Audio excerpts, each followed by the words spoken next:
அரசு நலத்திட்டங்கள் என கூறி பொதுமக்களிடம் அடையாள அட்டை உள்ளிட்ட தனிப்பட்ட விவரங்களை திமுகவினர் பெற்று வருவதாக குற்றம் சாட்டியுள்ள செல்லூர் ராஜு, மதுரை மேற்கு தொகுதியில் அமைச்சர் மூர்த்தி தங்க கட்டிகளை அள்ளி கொடுத்தாலும் திமுக வெற்றி பெறாது எனவும் மேற்கில் சூரியன் மறையத்தான் செய்யும் எனவும் உறுதிபட தெரிவித்துள்ளார். எது மாதிரி இல்லாம புது மாதிரியா செய்யறாங்க இவங்க எல்லாமே திமுக செய்யறது புது விதமாக இருக்கு. ஏன்னா ஓட்டர்ஸ் ஐடி, கைபேசி எண்ணு, smart card number, ration card number எல்லாமே குறிக்கிறாங்க.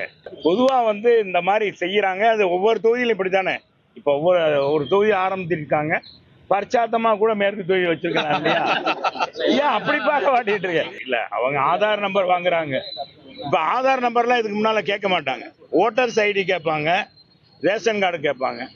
இப்ப ஆதார் என்ன புதுசா கேட்கறான். அதான் எது மாதிரி இல்லாம புது மாதிரியாலாம் திமுக சிந்திக்கிறாங்க அப்படின்றதுதான் சொல்றேன். அது எல்லா தொகுதியும் கைப்பற்றணும்ன்றதான் எங்களுடைய கண்ணம்.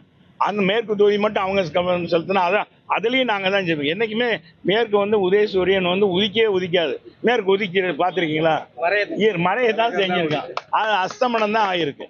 அதனால மேற்கு தொகுதியில உதயசூரியன் என்ன செஞ்சாலும் சரி, நம்ம பவர்ஃபுல் அமைச்சர் கட்டியா தங்க கட்டியா கொடுத்தாலும் சரி, ஒன்னும் ஆக போற, நகை கொடுத்தாலும் ஆக போறது இல்லை.